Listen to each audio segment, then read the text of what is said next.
Assalamualaikum warahmatullahi wabarakatuh. Tuan-tuan dan puan-puan yang dirahmati Allah. Beberapa sahabat saya, beberapa penonton saluran YouTube saya, khasnya mereka yang berasal dari negeri Pahang, ada menghubungi saya, meminta saya tengok-tengokkan khutbah hari Jumaat yang lepas dan meminta saya ulas jika memang ada perkara yang patut diulas. Okey, teks khutbah yang saya masukkan itu berjudul Teguh Bersama Ahli Sunnah Wal Jamaah yang disampaikan pada hari Jumaat bersamaan dengan 10 Jun 2022. Setelah membacanya, setelah menelitinya, saya mendapati memang ada beberapa perkara yang patut saya ulas, yang patut saya bring it up to your attention. Bagi tuan-tuan dan puan-puan yang tertanya-tanya, apa pula tak kena dengan teks khutbah itu? Link saya bagi di bahagian description. Sila baca, sila semak. Bahkan, cuba fikirkan apa yang patut diulas tentang teks khutbah itu, kemudian boleh banding dengan apa yang saya sampaikan dalam video ini ya. Baik, tuan-tuan dan puan-puan, teks khutbah ini pada awalnya bagus saja. Antaranya ditekankan bahawa para nabi diutuskan untuk membawa manusia supaya tunduk menyembah Allah dan menjauhi taghut. Kemudian dikemukakan firman Allah SWT dalam surah An-Nahl ayat 36. Walaqad ba'asna fi kulli ummatin rasulan an i'budullaha wajtanibut taghut. Dan demi sesungguhnya kami telah mengutuskan bagi setiap umat rasul yang apa mesej mereka, apa seruan mereka, hendaklah menyembah Allah dan menjauhi taghut. Perkara ini bukan saja baik, tetapi ia sedikit memeranjatkan saya sebab perkara ini, yang ini menyembah Allah dan menjauhi taghut, adalah satu fundamental yang sering disampaikan, diperjuangkan oleh seorang tokoh. Ia adalah asas utama, boleh dikatakan asas utama perjuangan seorang tokoh itu ya. Tokoh yang saya masukkan ialah Syekh Muhammad bin Abdul Wahab. Kalau kita baca tulisan-tulisannya, risalah-risalahnya, fundamental ataupun prinsip utama yang beliau selalu tekankan ialah menyembah Allah dan menjauhi taghut. Okey, dan apabila perkara ini juga ditekankan dalam teks khutbah ini, maka bagi saya ia adalah sesuatu yang bagus.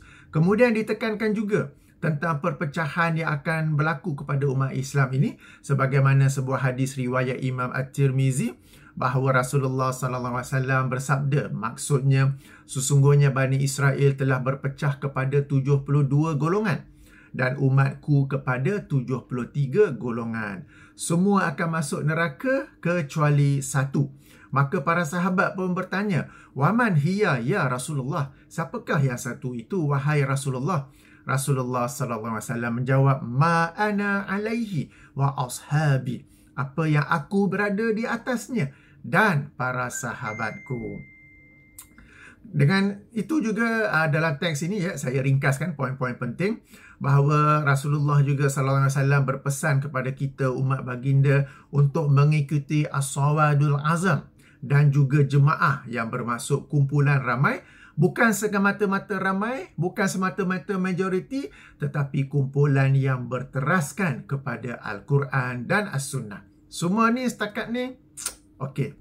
Baik, sambungan selepas itu, sidang Jumaat yang dirahmati Allah. Akidah Ahli Sunnah Wal Jamaah, saya baca ni ya. Akidah Ahli Sunnah Wal Jamaah, aliran Asy'ariyah dan Maturidiyah menjadi pegangan umat Islam di negeri Pahang. Okey, yang ini saya nak komen. Alright. Apabila Jabatan Mufti Negeri Pahang memilih akidah ataupun aliran Asy'ariyah untuk menjadi pegangan umat Islam di negeri Pahang, okey saja, boleh saja. Namun, apabila disebut Asy'ariyah dan Maturidiyah, tuan-tuan dan puan-puan, Asy'ariyah dan Maturidiyah adalah dua aliran akidah yang berbeza. You have to decide which one you want to follow. Anda kena pilih, anda nak ikut yang mana, sama ada Asy'ariyah atau Maturidiyah. Dia bukan dua-dua sekali.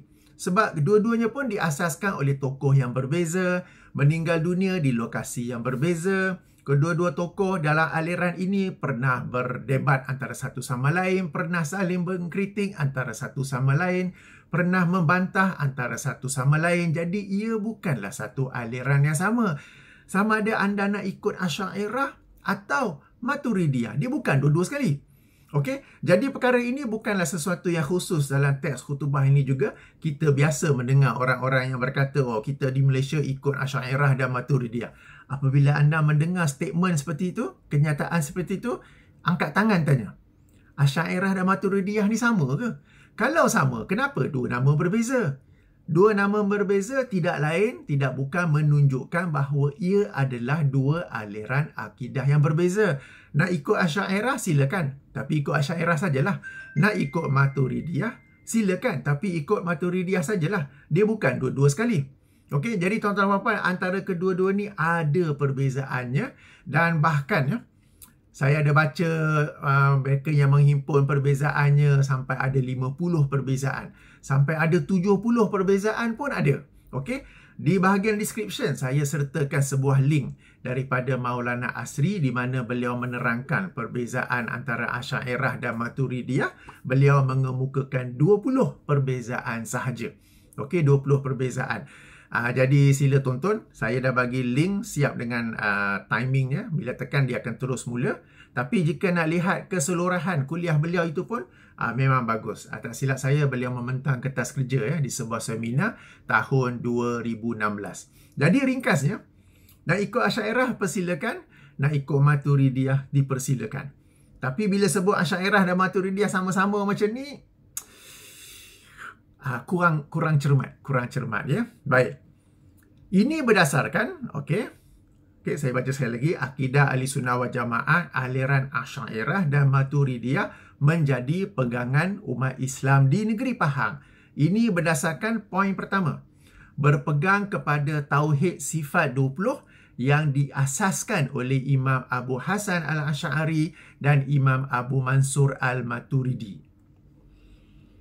Tuan-tuan, perkara ini sekali lagi ya, saya pernah sebut dalam video-video sebelum ini dan sekali lagi saya tekankan. Di manakah bukti bahawa sifat 20, silibus sifat 20, saya bukan mengkritik sifat 20 tu. Saya nak bincang di sini, siapakah yang menyusun silibus sifat 20. Sebab sifat 20 tu ialah cara untuk mengaji tauhid, untuk belajar tauhid. Dipersilakan, tapi siapa yang susun silibus itu? Kalau kita baca di sini, diasaskan oleh Imam Abu Hasan Al-Asy'ari dan Imam Abu Mansur Al-Maturidi. Macam mereka ni kerjasama mengasaskannya. Ya ke? Okey. Padahal kalau kita mengkaji, sifat 20 itu disusun oleh seorang tokoh dalam mazhab Asy'ariyah yang namanya Muhammad bin Yusuf As-Sanusi yang wafat tahun 895 Hijrah dalam kitabnya Ummul Barahin. Okey, 895 Hijrah. Imam Abu Hasan Asy'ari wafat tahun 324 Hijrah. Imam Abu Mansur Al-Maturidi wafat tahun 333 Hijrah. Jadi ada lebih kurang 500 tahun lebih antara dua tokoh ini dan juga tokoh yang menyusun sifat 20 tu, yang ini Imam As-Sanusi. Okey, jadi perkara ni sebab perkara ni sekali lagi bukan sekadar teks khutbah ni saja yang menyebutnya, tetapi ada juga ustaz-ustaz lain yang juga menyebutnya. Yang ini apabila sifat 20 saja, mereka kata ia adalah susunan ataupun ia berasal ataupun ia diasaskan oleh Imam Abu Hasan Asy'ari dan Imam Abu Mansur Al-Maturidi. Ada juga yang berkata Imam Abu Hasan Al-Asy'ari saja. Kenapa mereka tak nak sebut nama Imam As-Sanusi? Apakah mungkin Imam As-Sanusi ni kurang glamour? Orang sebut, kalau dia sebut orang tak kenal. Kalau sebut Imam Abu Hasan Asy'ari, orang kenal. Tapi bukankah ini satu kesalahan fakta? Yang menyusun sifat 20 ialah Imam Muhammad bin Yusuf As-Sanusi. Sebutlah nama dia, dia yang susun. Susah-susah dia susun, susah-susah dia buat silibus semua tu. Kita tak nak bagi kredit kepada dia, tapi bagi kredit kepada orang lain. Jadi, kenapa tak nak sebut nama Imam As-Sanusi tu? Okay, kenapa tak nak sebut nama kitabnya, Ummul Barahin, tetapi hendak juga disebut Imam Abu Hasan Asy'ari? Okay, ini sesuatu yang kita kena fikir-fikirkan. Ya, saya fikir mungkin Imam As-Sanusi ni tak glamour, orang tak kenal. Sebut nama Imam Abu Hasan Asy'ari. Okay, dan di sini perkara kedua pula, bila kita telah tahu bahawa sifat 20 ini disusun oleh Imam As-Sanusi yang wafat tahun 895 Hijrah, perkara lain yang patut kita fikirkan ya. Sebab bila nak bincang tentang akidah Asy'ariyah, selalu yang ditonjolkan ialah sifat 20. Seolah-olah akidah Asy'ariyah ini, prinsip utama dia, asas utama dia, fundamental utama dia ialah sifat 20. Saya bukan mengkritik sifat 20, tetapi yang saya nak sampaikan di sini ialah jika Asy'ariyah ini, fundamentalnya, prinsipnya ialah sifat 20. Habis tu yang para tokoh Asy'ariyah yang hidup sebelum zaman Imam As-Sanusi, daripada zaman Abu Hasan Asy'ari wafat 324 Hijrah sehinggalah Imam As-Sanusi yang wafat tahun 895 Hijrah, ada lebih kurang 5-6 kurun tu, dia orang tu aliran apa? Sebab jika, sekali lagi saya ulangi, jika aliran Asy'ariyah ciri-cirinya dikenali, identitinya ialah sifat 20, maka sebelum adanya sifat 20 tu, tokoh-tokoh tu bukan Asy'ariyah ke? Kenapa bila sebut Asy'ariyah je, ciri-ciri dia mesti sifat 20? Ciri-ciri dia mesti sifat 20. Sampai kalau ada orang tolak sifat 20, terus bukan Asy'ariyah. Tolak je sifat 20, terus bukan Asy'ariyah. Kritik sifat 20, terus bukan Asy'ariyah. Sifat 20 tu mula kurun ke-9 Hijrah. Daripada kurun ke-3, apabila wafatnya Imam Abu Hasan Asy'ari, sehingga kurun ke-9, lebih kurang 500-600 tahun tu, tokoh-tokoh Asy'ariyah yang lain tu, dia orang ni bukan Asy'ariyah lah, sebab dia orang tak tahu sifat 20. Jadi tuan-tuan puan, kita kena critical thinking. Dia orang nak highlight sifat 20, tapi dia orang sembunyikan orang yang menyusunnya, iaitu Imam As-Sanusi. Kemudian mereka nak highlight bahawa Asy'ariyah ni ciri utama dia sifat 20. Okey, kalau begitu, sebelum penyusun sifat 20, iaitu Imam As-Sanusi, tokoh-tokoh Asy'ariyah lain tu mereka bukan Asy'ariyah ke? Okey, jadi kita kena ilmiah dalam bincang walaupun khutbah. Jangan sangka orang yang mendengar tu mereka ni jenis bela-bela. Ataupun kita pun orang yang tulis ni pun tak apa. Dia orang tidur kan, dia orang dengar. Jangan macam tu. Okey? Baik. So yang pertama berpegang pada sifat 20 yang diasaskan oleh Imam Abu Hasan Asy'ari dan Imam Abu Mansur Al-Maturidi. Bukan ya. Yang menyusunnya ialah Imam Muhammad bin Yusuf As-Sanusi, wafat tahun 895 Hijrah. Poin kedua, mengamalkan salah satu daripada mazhab fiqh yang muktabar, khususnya negeri Pahang yang mengutamakan mazhab Asy-Syafi'i. Okey, dipersilakan. Tapi macam biasa ya, setiap kali bila orang mengutarakan perkara ini, akidah Asy'ariyah, fiqh Asy-Syafi'i, tasawuf Imam Ghazali ataupun Junaid, selalu saya tanya balik, Imam Syafi'i dia tak ada akidah ke? Kenapa ikut akidah Imam Abu Hasan Asy'ari? Imam Asy-Syafi'i wafat tahun 204 Hijrah. Okey, lebih 100 tahun daripada Imam Abu Hasan Asy'ari yang wafat tahun 324 Hijrah. Jika akidah ini baru saja disusun, diformulakan oleh Imam Abu Hasan Asy'ari, Imam Asy-Syafi'i ini dia tak ada akidah ke? Main berterabur saja ke? Bukan saja Imam Abu Hasan Asy'ari, bukan saja Imam Asy-Syafi'i yang wafat tahun 204 Hijrah. Bagaimana dengan Imam Malik yang wafat tahun 179 Hijrah? Bagaimana dengan Imam Abu Hanifah yang wafat tahun 150 Hijrah? Bagaimana dengan Imam Ahmad bin Hanbal? Mereka ni tak ada akidah ke? Ataupun akidah mereka, sebab mereka ni confirm zaman salaf, okey, tak nak ikut mereka tu. Okay, tuan-tuan, kenapa nak ikut fiqhnya saja? Kenapa tak nak ikut akidah mereka? Apakah para imam ini mereka hanya hebat dari sudut fiqh, tapi dari sudut akidah cacar marba? Okay, merenjis air, dapat unta baru merenjis air ke, kan baru-baru ni sedang viral kan, ustaz selebriti tu lah duk merenjis air pada SUV Mazda kan. Adakah Imam Syafi'i apa semua tu akidah macam tu ke? Kan? Baik, ketiga, yang dia bagi 3 ciri lah. Okay? Pertama tadi ikut sifat 20, kedua mengamalkan salah satu mazhab fiqh yang muktabar, khususnya negeri Pahang mengutamakan mazhab Syafi'i. Dari sudut fiqh, ya, dipersilakan. Cuma persoalannya, Imam Syafi'i tak ada akidah ke? Kenapa tak nak ikut akidahnya sekali? Akidahnya salah ke? Akidahnya menyeleweng ke? Alright. Dan yang ketiga, menerima ajaran tasawuf dan tarikat yang muktabar dan tidak bercanggah dengan syariat. Imam Syafi'i ada ikut tasawuf dan tarikat ke?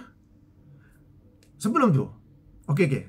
Lagi penting, Imam Abu Hasan Asy'ari ada ikut tasawuf dan tarikat ke? So, kenapa nak kena ikut? Okey, nak ikut, kita tak apalah kan. yang tidak bercanggah dengan syariat. Macam mana kita nak tahu bercanggah ataupun tidak dengan syariat? Kita yang kena decide ke? So, macam mana ni? Apakah ia menjadi sebagaimana tarikat Naqsyabandiyah Al-Aliyah yang pada awalnya telah pun diwartakan sesat? Okey, kemudiannya berlaku pula pindaan di sebuah negeri itu bahawa ia boleh diamalkan oleh ahli-ahlinya selagi mana masih dalam kerangka ahli sunnah wal jamaah. Pindaan tersebut saya tidak menerimanya dan ramai kita tidak menerimanya. Bagi yang masih tertanya-tanya, anda juga jangan menerimanya sebab belum ada penjelasan daripada pihak-pihak yang bertanggungjawab melakukan pindaan tersebut. Bagaimana satu tarikat yang pada awalnya diwartakan sesat, difatwakan sesat, kemudian boleh jadi pindaan pula menjadi okey asalkan masih berada dalam kerangka ahli sunnah wal jamaah. Siapa yang decide mereka tu masih dalam kerangka ahli sunnah wal jamaah? Jadi jangan terima pindaan tersebut. Okey, sebab kita minta penjelasan. Tidak ada penjelasan yang diberikan sehingga kini. Sama juga di sini ya, menerima ajaran tasawuf dan tarikat yang muktabar dan tidak bercanggah dengan syariat. Macam mana kita nak tahu tidak bercanggah dengan syariat? Apakah kriteria untuk tidak bercanggah dengan syariat? Okey, sebab sebelum ini kalau 3 ciri ini, okey, ahli sunnah wal jamaah di Malaysia kononnya akidahnya ahli sunnah, akidahnya Abu Hasan Asy'ari, fiqhnya mazhab Syafi'i, tasawufnya Imam Al-Ghazali atau tasawufnya Imam Al-Junaid. Sekarang dah tak ada dah, dia terbuka macam ni. Apa payah pula sekarang ni kan? Okey. Seterusnya dikatakan sebilangan besar ulama mengikut aliran Asy'ariyah. Ya, betul. Antara mereka ialah Imam Al-Juwaini, Imam Al-Ghazali, Imam Fakhruddin Ar-Razi, Imam As-Subki, Imam As-Sanusi. Akhirnya ada nama Imam As-Sanusi. Kesian dia. Susah-susah dia susun. Silibus Sifat 20 tak sebut nama. Akhirnya ada. Dan ramai lagi selain mereka. Ya, betul. Sebahagian besar ulama mengikuti aliran Asy'ariyah. Persoalannya, apabila sesebuah negeri itu mendakwa aliran official, aliran rasmi, aliran akidah rasmi di negerinya ialah aliran Asy'ariyah, apakah dalam negeri itu diajar akidah Asy'ariyah berdasarkan tulisan Imam Al-Juwaini? Ada ke? First time dengar nama Imam Al-Juwaini.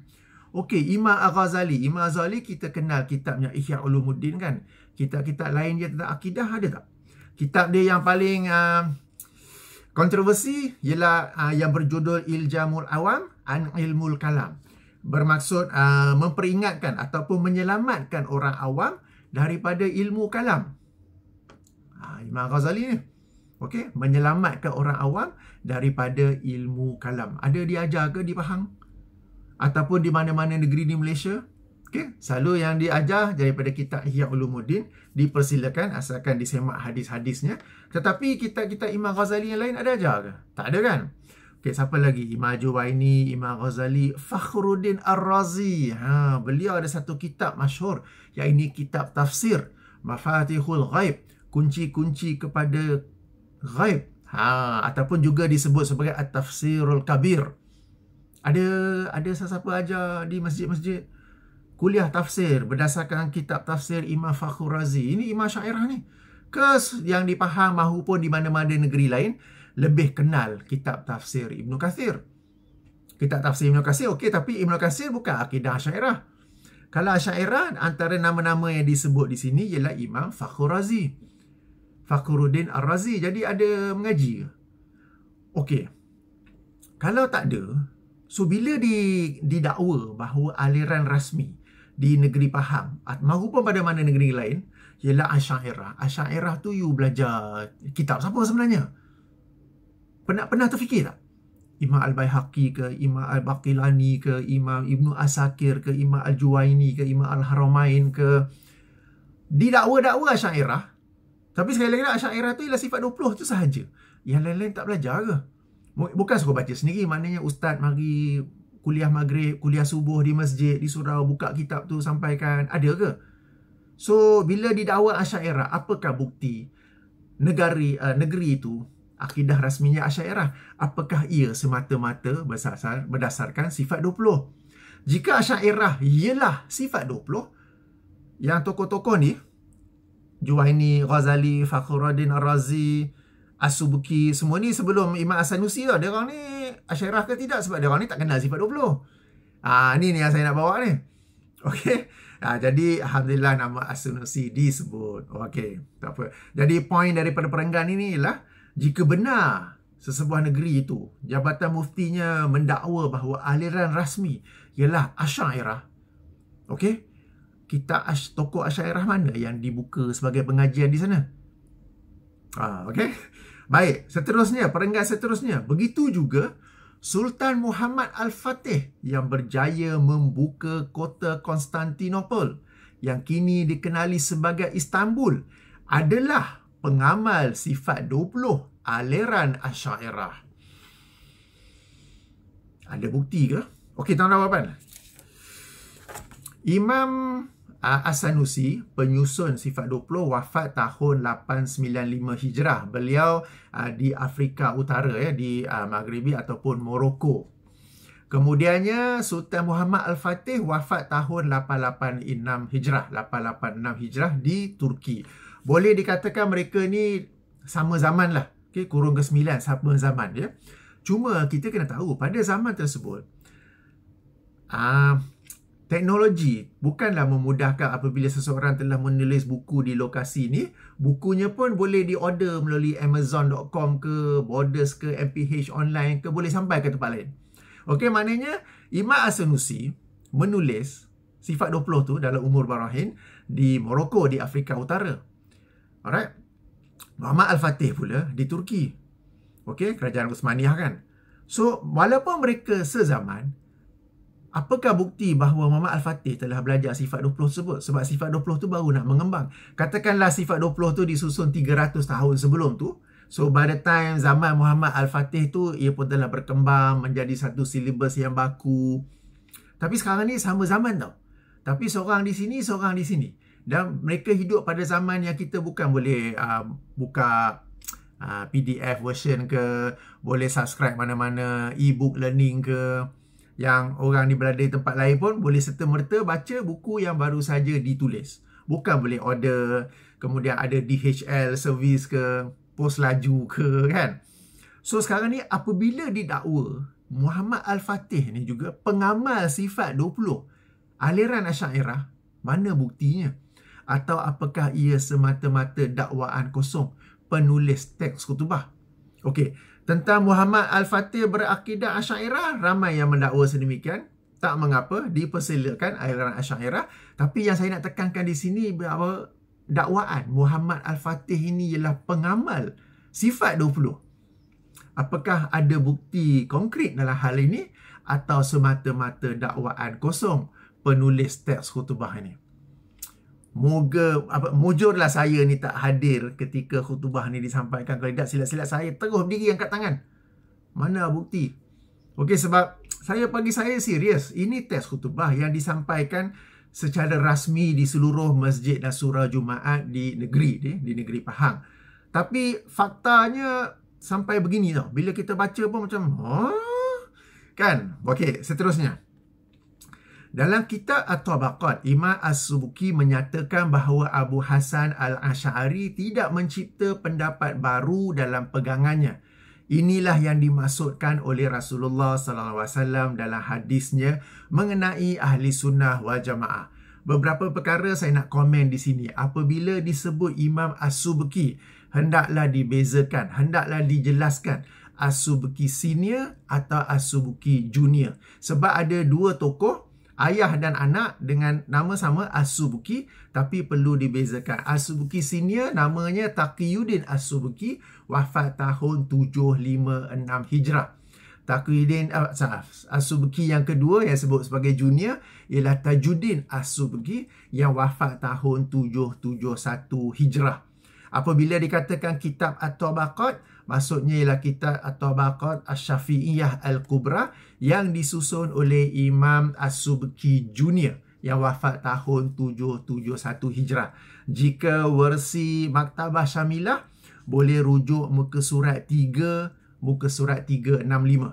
Okey, bagi versi cetakan lain, rujukan mungkin lain, tapi boleh baca bawah biografi nombor 223, yakni Ali bin Ismail bin Abi Bashar. Siapa pula tu? Ali bin Ismail bin Abi Bashar. Siapa pula tu? Kita bincang Abu Hasan Asy'ari. Itu nama sebenar dia lah. Okey. Macamlah kita sebut kan, oh saya ikut mazhab Muhammad bin Idris. Ish, siapa pula tu? Padahal itulah nama Imam Syafi'i ya. Jadi nama sebenar Imam Abu Hasan Al-Asy'ari ialah Ali bin Ismail bin Abi Bashar. Okey, dan panjang je lah. Dan masyhur dikenali sebagai Abu Hasan Al-Asy'ari. Yang disebut itu memang dikemukakan oleh As-Subuki, di mana beliau berkata, saya terjemah terus ya. Ketahuilah bahawa Abu Hasan Al-Asy'ari tidak mengada-adakan pendapatnya dan mendirikan sebuah mazhab. Dia bukanlah buat satu yang baru ya. Malah ia hanyalah merupakan sambungan atau kesinambungan kepada mazhab salaf. Dan apa yang dipertahankan oleh para sahabat Rasulullah sallallahu alaihi wasallam radhiyallahu anhum. Dan menyandarkannya ataupun menghubungkannya kepadanya pada hakikatnya merupakan pesandaran kepada mazhab salaf. Okey. Ini yang telah ditegakkan di atas hujah dan dalil.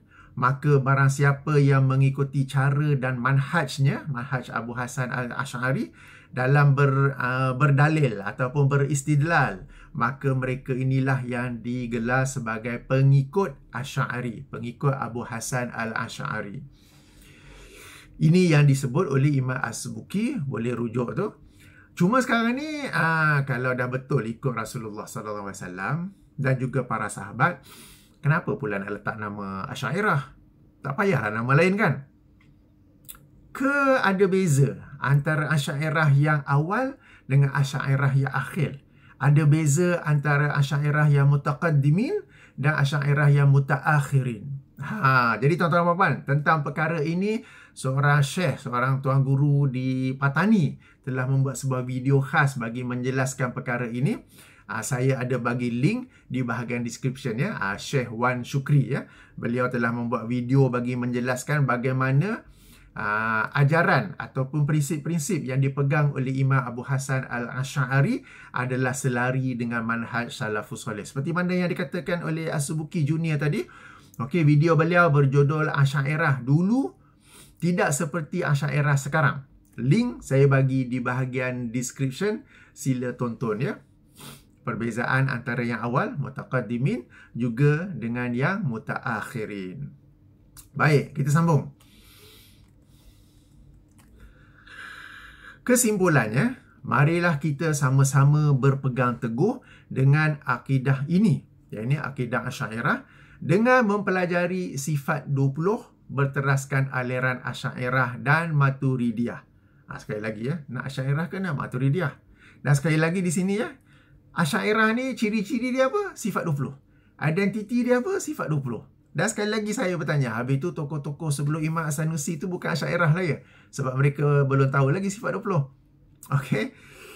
Jangan sekali-kali, ni teks ni saya baca ni, jangan sekali-kali mengikuti selain daripadanya seperti Tauhid 3 serangkai, iaitu Rububiyah, Uluhiyah dan Asma wa Sifat serta Wahabi. Okey, tak apa, jangan ikut. Yang menariknya, khutbah ini dah habis ni, ditutup dengan sebuah ayat daripada surah Az-Zumar ayat ke-18. Surah Az-Zumar ayat ke-18 yang sebenarnya dia bermula daripada ayat ke-17 rangkap yang terakhir.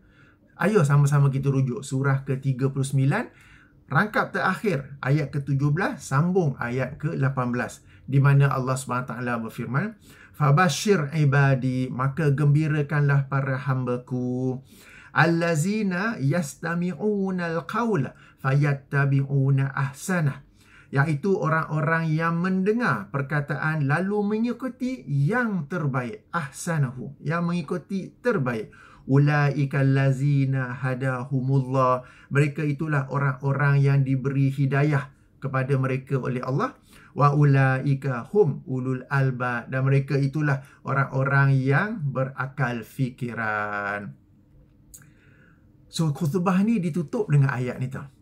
Jadi tuan-tuan dan puan-puan, berdasarkan ayat ini juga, saya nak ajak tuan-tuan dan puan-puan, okey tak apa, jika tuan-tuan dan puan-puan memang memilih aliran Asy'ariyah, dipersilakan. Jika tuan-tuan dan puan-puan memang memilih silibus sifat 20 untuk mentauhidkan Allah dan menjauhkan syirik, dipersilakan.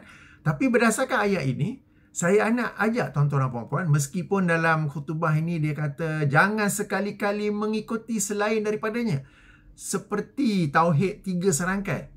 Ayuh kita kaji tentang tauhid 3 serangkai ni. Kenapa jangan ikut? Tuan-tuan puan-puan kaji, tak nak ikut tak apa. Sekurang-kurangnya kaji, dan tuan-tuan puan-puan pun mengikuti apa yang terbaik. Baik, kembali kepada ayat ke-18 surah Az-Zumar ini. Apakah yang dimasukkan dengan perkataan yang terbaik? Ahsanuhu. Apakah yang terbaik itu? Okey, di sini kita masuk ke dalam salah satu kaedah tafsir Al-Quran. Yang ini ayat yang ditafsirkan oleh ayat yang lain. Yang ini sebuah ayat Quran yang maksudnya ditafsirkan oleh sebuah ayat yang lain. Dan ayat ke-18 maksud perkataan ahsanuhu, dan ayat ke-18 surah Az-Zumar ini ditafsirkan oleh sebuah lagi ayat dalam surah Az-Zumar juga, yang ini surah Az-Zumar ayat nombor 23. Ayat nombor 23, ayuh sama-sama kita rujuk. Saya baca rangkap yang pertama saja. Allahu nazzala ahsanal hadisi kitaban mutasyabiham masaniyah. Allah telah menurunkan ahsanal hadisi, telah menurunkan sebaik-baik perkataan, kitaban, yang ini Al-Quran, mutasyabihan masaniyah, yang kita kata bersamaan isi kandungannya yang berulang-ulang. Jadi apakah perkataan yang terbaik itu? Ia adalah Al-Quran. Kaedah kedua dalam menafsirkan Al-Quran ialah Al-Quran ditafsirkan oleh hadis-hadis Nabi SAW. Jadi di sini saya bawa perhatian tuan-tuan puan-puan kepada sebuah hadis Nabi yang masyhur. Hadis Nabi yang Nabi melarang daripada membuat bid'ah tu. Rangkap sebelum itu, baginda bersabda, Inna asdaqal hadisi kitabullah. Sesungguhnya sebenar-benar perkataan adalah kitabullah, yakni Al-Quran. Wa ahsanal hadiyu Muhammad. Dan sebaik-baik petunjuk ialah petunjuk Muhammad. Jadi yang dimasukkan kembali kepada ayat 18 surah Az-Zumar tadi tu, iaitu orang-orang yang mendengar perkataan lalu mengikuti yang terbaik. Yang terbaik itu merujuk kepada Al-Quran dan As-Sunnah. Jadi ayuh, berdasarkan metodologi, berdasarkan manhaj, berdasarkan ajakan ayat 17-18 surah Az-Zumar ini, ayuh saya mengajak tuan-tuan dan puan-puan bandingkan antara silibus sifat 20 dan silibus tauhid 3. Mana yang paling mudah, yang direct kita dapat faham daripada Al-Quran dan Sunnah? Mana yang jelas daripada Al-Quran dan Sunnah? Dan mana yang paling penting sekali kita dapat mentauhidkan Allah dan menjauhkan syirik? Tentang tauhid 3 ni, saya sendiri ada membuat video-video yang menjelaskannya serta dengan dalil-dalilnya. Dalil tauhid 3 ni, silibus tauhid 3, tak payah cari jauh-jauh dalam Al-Quran. Tak payah cari dalam Musnad Al-Bazar, Mu'jam At-Tabarani. Dalam surah Fatihah tu sendiri ada dalil-dalil bagi tauhid 3.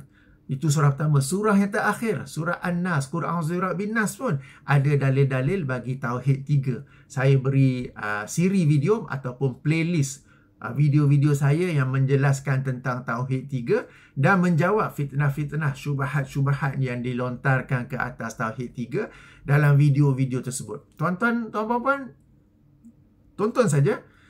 Dan saya tak suruh ikut, tapi berdasarkan ayat yang ke-18 surah Az-Zumar ini yang dikemukakan sendiri dalam teks khutbah ini, tuan-tuan puan-puan pilih sendiri dan ikutlah mana yang terbaik, mana yang menepati, mana yang direct to the point, directly based on Al-Quran dan Sunnah. Dia bukan daripada ayat ini maka maka timbullah formula ini. Dia bukan begitu. Okey? Jadi sila tonton dan sila semak sendiri dan sila buat pilihan sendiri. Tak ada paksaan ya, tak ada paksaan. Baik. Kemudian dah masuk tauhid 3 ni, masuk Wahabi juga. Amboi. Baik, tentang Wahabi ni pun sekali lagi banyak yang diperkatakan. Jadi sekali lagi saya ada 2 siri video, 2 playlist. Video pertama menjelaskan tentang Wahabi dan fitnah-fitnah yang dilontarkan ke atas Wahabi. Yang kedua ialah saya mengulas 13 ciri aliran Wahabi yang dikatakan ataupun yang difatwakan bercanggah dengan Ahli Sunnah wal Jamaah oleh Jabatan Mufti sebuah negeri di Malaysia ni. Jadi setiap 13 ciri itu saya telah ulas secara mendalam, jemput tonton juga ya, jemput tonton dan analisa sendiri. Saya tak paksa, tak nak ikut Wahabi tak apa. Tapi sekurang-kurangnya kita dapat membersihkan salah faham terhadap Tauhid 3, dapat membersihkan salah faham terhadap mereka yang dituduh sebagai Wahabi. Sebab antara yang dituduh sebagai Wahabi ni ialah imam-imam Masjidil Haram, imam-imam di Masjid Nabawi di Madinah. Kerana ada tuduhan inilah bahawa mereka ni sesat, mereka ni terkeluar dari Sunnah wal Jamaah, mereka ini mengikuti Tauhid 3 serangkai. Ada segelintir, saya harap memang segelintir yang kecil, bila pergi buat umrah, mereka tidak solat berjemaah di sana. Sebab imam-imam itu sesat. Sebab imam-imam itu mujasyimah. Sebab imam-imam itu musyabbihah. Sebab imam-imam itu Wahabi. Okay? Jadi perkara ni kita di Malaysia nak Asy'ariyah dipersilakan. Tapi bila dikatakan jangan ikut apa semua tu, jangan ikut tu, nanti imam aku tu akidah mana tu? Okay? Jadi tuan-tuan dan puan, sama-samalah tonton video-video yang saya masukkan, link di bahagian description, dan sama-sama tuan-tuan analisa berdasarkan anjuran, ajakan ayat ke-18 surah Az-Zumar ini ya. Baik, itu beberapa perkara lah yang saya nak ulas daripada teks khutbah ini. Poin penting ya, sebagai kesimpulan, para penulis teks khutbah hendaklah menulis khutbah secara ilmiah lagi bertanggungjawab. Tak boleh main tembak saja, tak boleh dengan anggapan tak apa, orang bukan dengar, kebanyakannya tidur, 90% tidur, aku tulis ilmiah pun tak guna. Jangan begitu. Sebab anda memegang satu tanggungjawab, satu amanah yang akan dipertanggungjawabkan kepada anda pada hari akhirat kelak. Orang-orang yang mendengar khutbah memang mungkin tak kata apa, tetapi anda akan dipertanggungjawabkan di hadapan Allah Subhanahu Wa Taala di hari akhirat kelak. Kemudiannya, jadikanlah teks khutbah itu untuk memandaikan umat, untuk mencerdikkan umat, menjadikan mereka lebih berilmu, lebih luas fikiran. Sebab kalau kita kaji teks khutbah ni, ia menyempitkan fikiran ya. Mungkin ada luas sikit lah Asy'ariyah dan Maturidiyah, tapi tak kena juga sebab dua ni adalah dua aliran akidah yang berbeza.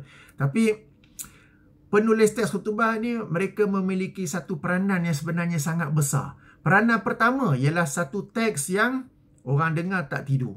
Itu yang pertama. Yang kedua, memandaikan umat, mencerdikkan umat, mendewasakan umat, dan bukannya yang sebaliknya. Baik, sehingga sini saja ulasan saya. Moga-moga membantu, moga-moga bermanfaat. Subhanakallahumma wa bihamdika, asyhadu an la ilaha illa anta, astaghfiruka wa atubu ilaika. Assalamualaikum warahmatullahi wabarakatuh.